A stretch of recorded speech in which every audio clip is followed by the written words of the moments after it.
She paid for the wedding, every single dollar of it, $84,000 for a celebration she wasn't invited to attend. But before we get to the wedding, before we get to the caterers and the cancelled flowers and a reception that turned into a catastrophe, we need to go back. Back to a Sunday afternoon in March, when Erin Hilton stood in her kitchen in Portland, Oregon, holding a coffee mug that had gone cold, listening to her son say words she would never forget. Erin was 53 years old. She carried herself like a woman who had rebuilt herself from the ground up, because she had. She wore her dark hair shorter now, close cropped at the nape of her neck. Her hands were always moving, always reaching for something to fix or organize or improve. She had the habit of tucking her chin slightly when she was thinking, a tell that her staff at Hilton Creative had learned to recognize as the signal that an idea was forming, that something was about to change. She had started her marketing firm in the spare bedroom of a rental apartment 22 years ago, when Cullen was a toddler and Austin Hilton was still a man she believed in. She had built it with client calls made in hushed voices while the baby slept, with invoices sent at midnight, with contracts negotiated over speakerphone in parking lots because the office was also the nursery, and the nursery was always too loud. Hilton Creative now employed 41 people across 2 floors of a building she owned outright in Portland's Pearl District. She had made herself from nothing, and the doing of it had cost her in ways she was still calculating. Austin had been there for some of it. Then, 12 months before the Sunday with the cold coffee, he hadn't been. He left Erin for a 29-year-old named Brittany, who worked as his assistant at the insurance brokerage he ran. The affair had been going on for 14 months before Erin found out. She found out the way women often do, through a small detail. A text notification that lit up Austin's phone while he was in the shower. 3 words. She had stood in the bedroom doorway reading them. The floor had rearranged itself into something she didn't recognize. The divorce was clean. Erin had made sure of it. She had no interest in dragging it out, no interest in the particular theater of public marital collapse. She had her business, her home, her dignity. Austin could have Brittany and his midlife reinvention or whatever story he told himself to sleep at night. What she hadn't expected, what she had truly not been prepared for, was Cullen. Her son was 26. He was warm, clever, and funny when he wanted to be. She had given him every advantage she knew how to give. She had put him through the University of Washington. She had paid his rent in Seattle, $1,500 a month, because his entry-level salary at a tech firm barely covered his lifestyle. She paid his utility bills, bought him a car, a decent one, a Subaru Outback, because Seattle's hills were slick in winter and she worried. She had set up an emergency account in his name, transferred funds into it quarterly, told him it was for genuine crises, a buffer, a net beneath the tightrope. She had done these things because she loved him. That's what she would have told you if you had asked her. She loved her son. When Cullen called her on a Thursday evening in February to say that he and his girlfriend Tracy were engaged, Erin had sat down on her living room couch and cried. The good kind, and said, "Baby, I'm so happy for you." The wedding planning started immediately. Tracy Brennan was 25, a paralegal who had moved to Seattle from Phoenix 2 years earlier. Erin had met her 4 times. She was composed and pretty in a careful way. Erin had noticed that she watched Cullen with a possessive attention that sometimes made the room feel smaller than it was, but she was Cullen's choice, and Cullen was happy. That was enough. It was during the 3rd planning call, Cullen, Tracy, and Erin on speaker in Erin's home office, that Cullen mentioned the budget. "Mom, I know this is a lot to ask," he said. She heard the wind-up before the ask, the particular vocal gear shift she had known since he was 8 years old, and wanted something he suspected she might hesitate to give. "Tracy has always dreamed of a big wedding. We're looking at venues in Napa, late September. We think the whole thing, venue, catering, flowers, music, photographs, everything is going to run about $84,000. There was a breath of silence. "I can cover my suit," he added, and she laughed, then said, "I'll handle it." She had wired the deposits within 48 hours. She had made the calls, confirmed the vendors, approved the menus. She had done it with real joy, the kind that surprised her, because it turned out that even a year after your marriage disintegrates, you can still believe in other people's love. You can still want the beautiful thing to happen. She had only one condition. She didn't want Austin's girlfriend, now his fiancée, at the wedding. She didn't ask for much. She never asked that Austin be excluded because she understood that Austin was Cullen's father, that Cullen loved him, that the two of them had rebuilt their relationship after the divorce in ways that sometimes stung her but were, she told herself, healthy and right. She asked only that Brittany not be seated at tables she had paid for, eating food she had ordered, celebrating a marriage she had financed. She thought this was a reasonable ask. She was wrong about what Cullen thought. The call came on that Sunday afternoon in March, 4 months before the September wedding date. Erin had been in her kitchen making a late breakfast when her phone rang. She put the call on speaker and kept slicing fruit, expecting logistics. Instead, she got Cullen's voice, tight with something that she didn't immediately recognize as irritation because she wasn't accustomed to hearing it directed at her. "Mom, I need to talk to you about the Brittany thing." She set the knife down. "What about it?" "I want her there. Tracy wants her there. Dad obviously wants her there. And honestly, Mom." And here his voice changed into something that scraped against the inside of her chest, something younger and harder than he usually sounded. "I think you're being petty." The word landed in the kitchen like something dropped. Petty. She stood very still. Outside, a car passed on the street. The refrigerator hummed. "Cullen," she said, "I've paid for this entire wedding. I've asked for one thing." "And that one thing," he said, "is making everyone uncomfortable. Brittany is Dad's partner. She's going to be my stepmother eventually. I like her. She's a friend. She's harmless. You need to let this go." "I don't need to." "Actually, yeah, you do." His voice had hardened fully now, and she heard something behind it that she couldn't pinpoint. "Because if you can't be an adult about this, then, I don't know, Mom. Maybe you shouldn't come." She was quiet. "Cullen, I'm serious. I'm not going to let you make my wedding about your divorce. If you can't handle Brittany being there, then maybe you don't come, and honestly?" His voice became something harder now, something with an edge. "I can understand why Dad left you." She heard him breathing, but she didn't respond. After a moment, he added, "Why don't you just disappear, Mom? That's what you're good at anyway, showing up with the checkbook and then making everything about yourself." The call ended. She stood in her kitchen with fruit half sliced on the cutting board, her phone face up on the counter, the word disappear hanging in the air of the room like smoke. She picked up the knife and finished cutting the fruit. Then she began, very quietly, to think. You want to know what the difference is between a woman who falls apart and a woman who doesn't? It isn't that the second woman doesn't feel it, or that she's harder or colder or less invested. It's that she has learned, usually through years of being underestimated, to let the feeling move through her rather than taking up residence. Erin had been underestimated by clients who assumed a woman in marketing would be soft. She had been underestimated by Austin, who had grown bored of her competence and found something easier. She had learned what to do with the feeling. She let it move through her, and then she made a plan. She didn't call Cullen back. She didn't call Austin to complain, or her sister in Denver to process, or her lawyer to rage. She went into the office on Monday morning and she worked. She met with a client in the afternoon and signed a 6-figure contract for a rebrand she had been pursuing for 3 months. She ate dinner alone in her kitchen, a thing she had stopped finding sad somewhere around month 4 after Austin left. That evening, she opened her laptop and reviewed every financial commitment she had made. The wedding contract with the Napa Valley venue, Holloway Estate, a vineyard property with a ceremony lawn and a stone reception hall, was in her name. She had paid the deposit. The contract was between Erin Hilton and Hilton Estate Events. She pulled it up and read the cancellation clause carefully. The catering contract in her name. The florist in her name. The string quartet she had booked for the ceremony in her name.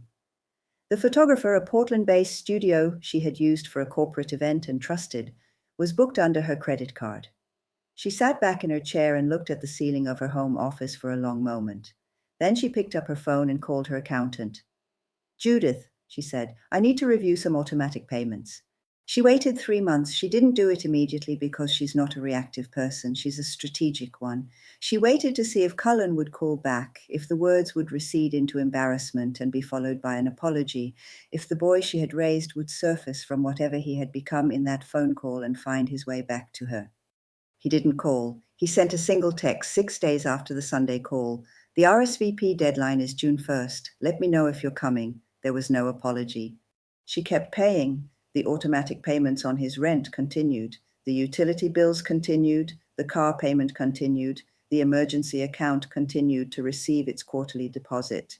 She let all of it run because her plan required patience, and patience required normalcy. She sat with the weight of what she was about to do.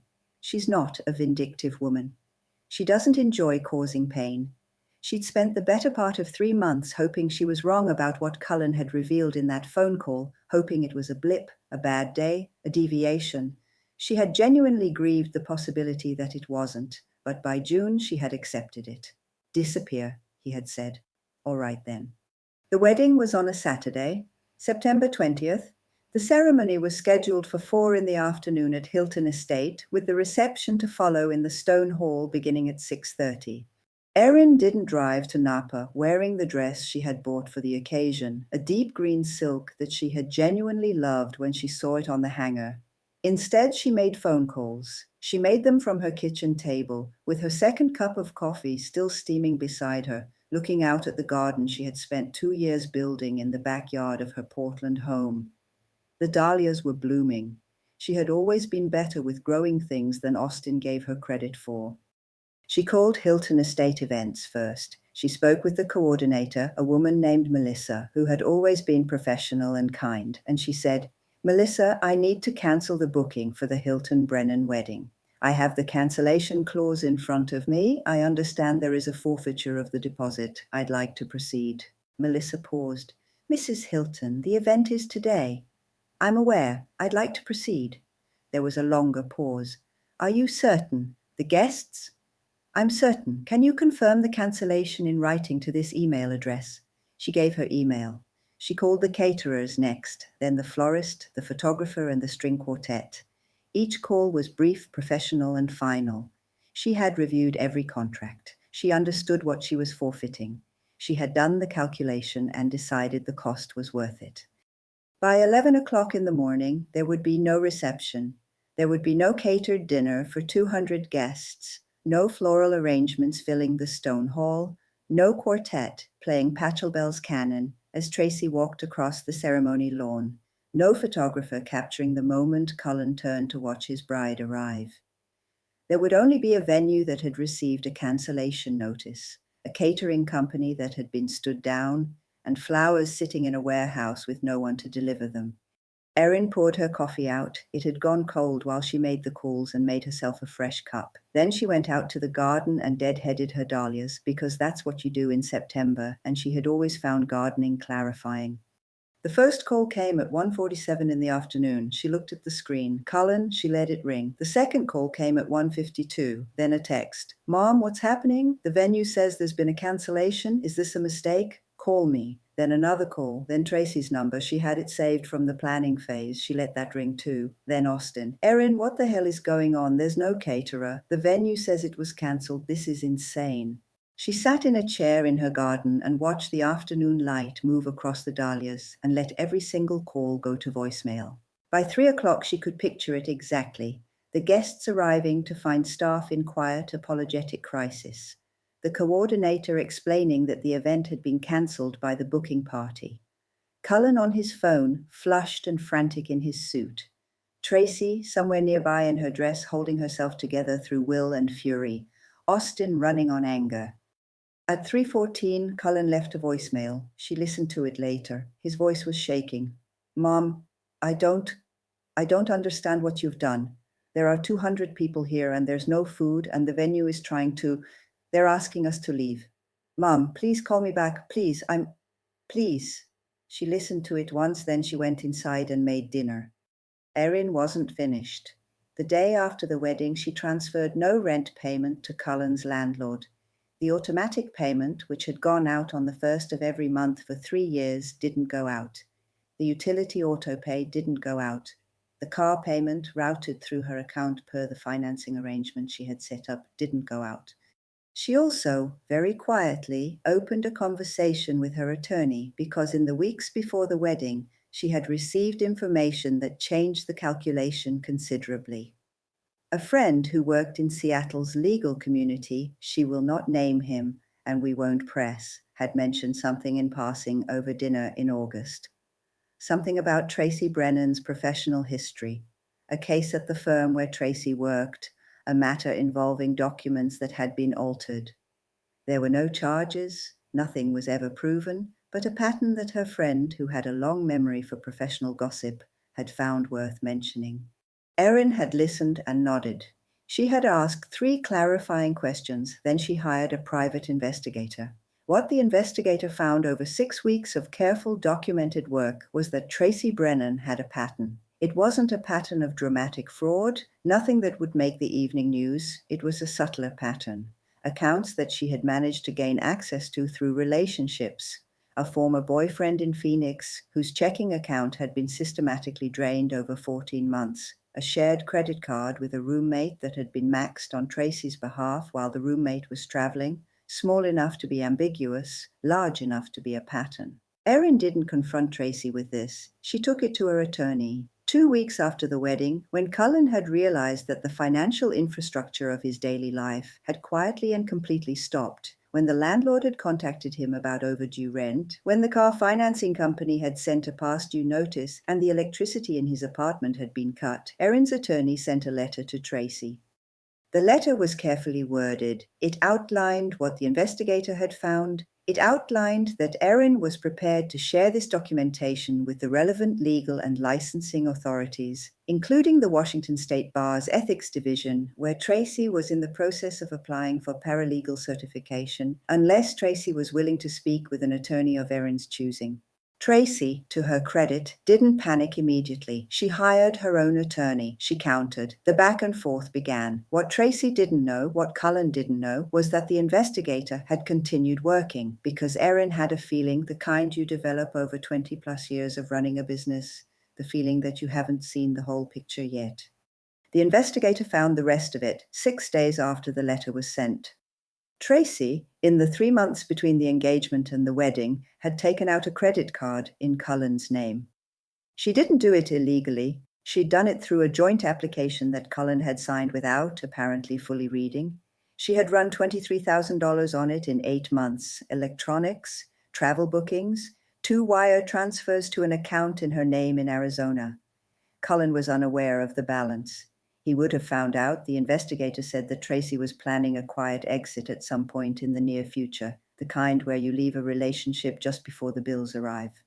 Erin's attorney brought this information into the negotiation. Tracy's attorney went quiet for 48 hours. Then they received a settlement offer from Tracy's side, a repayment plan for the credit card balance, voluntary surrender of any claim to joint assets that had been discussed or implied during the engagement, and a mutual NDA.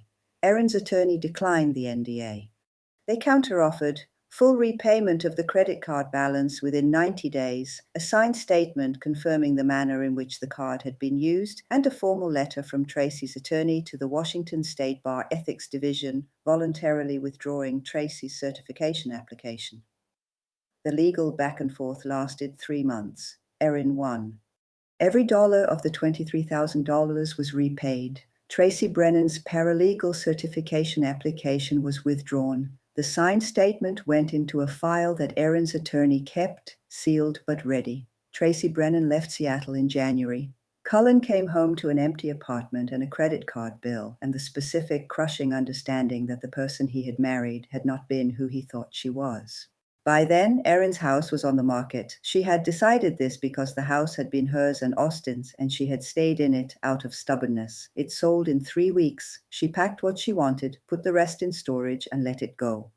She rented a furnished apartment in a neighborhood she had always liked in Portland, a quiet street with good light, while she decided where she actually wanted to be. She didn't tell Cullen her new address. She didn't change her number. She wasn't going to make herself unreachable. She simply made herself unavailable. She resumed her life. She ran her company, kept her staff, kept her clients, kept her rhythms. She had dinner with her sister in Denver in November. She signed the lease on a new apartment in February with an east-facing bedroom where the morning light came in. She thought about Cullen. Of course she did. She's his mother. She thought about him the way you think about a wound that has healed but left a scar, and wondered what he understood now. She wondered if he had found his way back to the person she believed was in him somewhere underneath the person he had become in that March phone call. She didn't reach out to find out. She let the disappearing be complete because he had asked for it, and she had decided he was entitled to experience what he had asked for in full before she had any interest in a conversation. It was a Tuesday in April when the knock came. Erin hadn't expected it. Her building had a buzzer, and no one had used it, which meant someone had let themselves in through the lobby door behind another tenant. She looked through the peephole and stood very still for a moment. Then she opened the door. Cullen looked like he hadn't slept well in a long time. He was still handsome, her son, her boy, but there was something in his face that hadn't been there the last time she'd seen him in person, at Christmas the year before the phone call. Something older. He looked older. He was wearing a jacket she didn't recognize, and he was holding nothing, no flowers, no coffee, no prop to help him do whatever he had come here to do. He looked at her. She looked at him. "Hi, Mom," he said. She opened the door wider and stepped aside. He came in, stood in her hallway looking at the apartment, the unfamiliar furniture, the new art on the walls, the east-facing windows that right now, at mid-morning, were full of the light she had claimed for herself. "How did you find me?" she asked. "Aunt Diane." Erin paused. "She made me work for it." She nodded. Good for Diane. She walked into the kitchen, put the kettle on.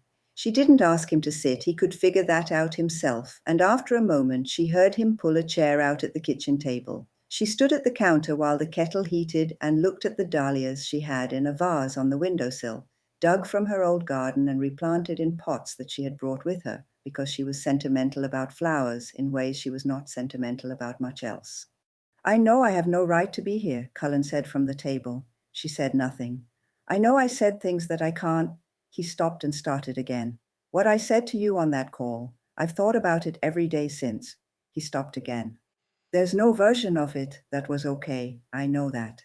She poured the water into 2 mugs, put a tea bag in each, and brought them both to the table, then sat across from him. She looked at her son. He looked like someone who had had the floor taken out from under him and had spent several months in freefall before landing. She recognized the look. She had worn it herself the year Austin left.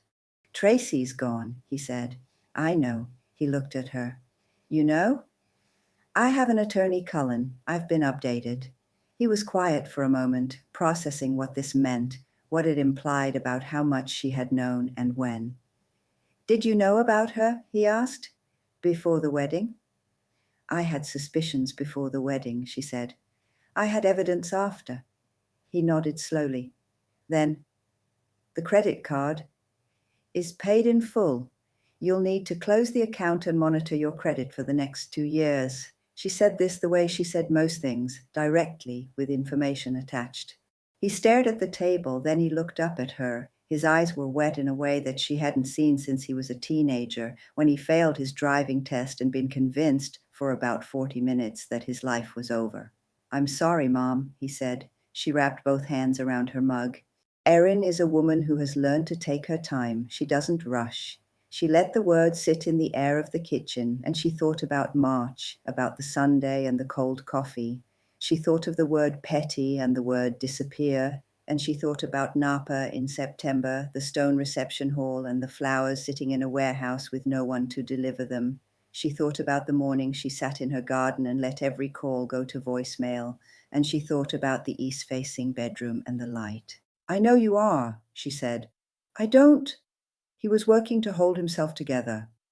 "I don't know how you forgive something like that." "I don't know yet either," she said. "I'm willing to find out." He breathed out. She lifted her mug and took a sip.